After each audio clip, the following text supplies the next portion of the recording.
Hello, climate enthusiasts. Welcome to the SunHarvested CoolRooms site. You will last here with me in August of 2022 when we discussed the working, applications, and potential impact of the SunHarvested CoolRooms. A quick recap. The SunHarvested CoolRooms is a methodology that harvests the energy of the sun to create convection currents and thus cool rooms.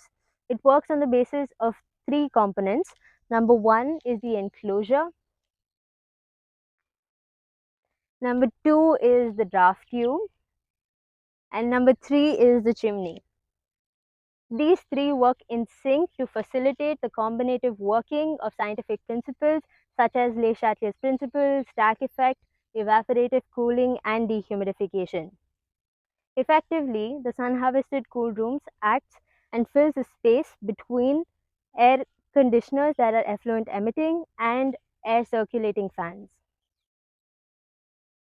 In the first stage of testing, we constructed three prototypes with dimensional variations in the draft tube. This one was the first prototype. This one was the second prototype.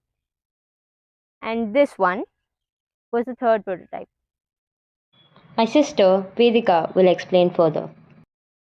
In the second stage of field testing, there are three changes that have been incorporated. 1. Since the desiccants were placed very close to each other in the previous stage, the amount of wind flowing into the prototype was restricted.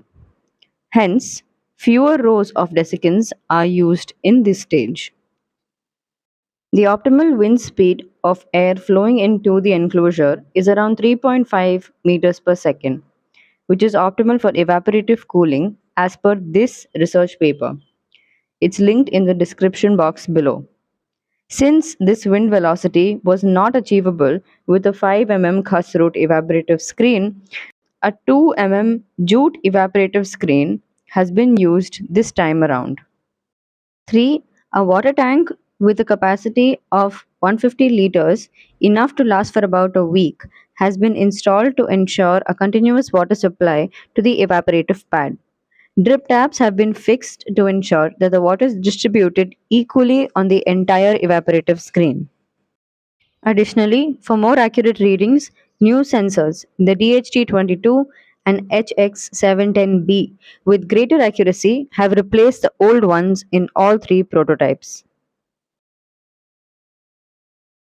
We'll meet in the next video to discuss the results and insights gathered post these changes.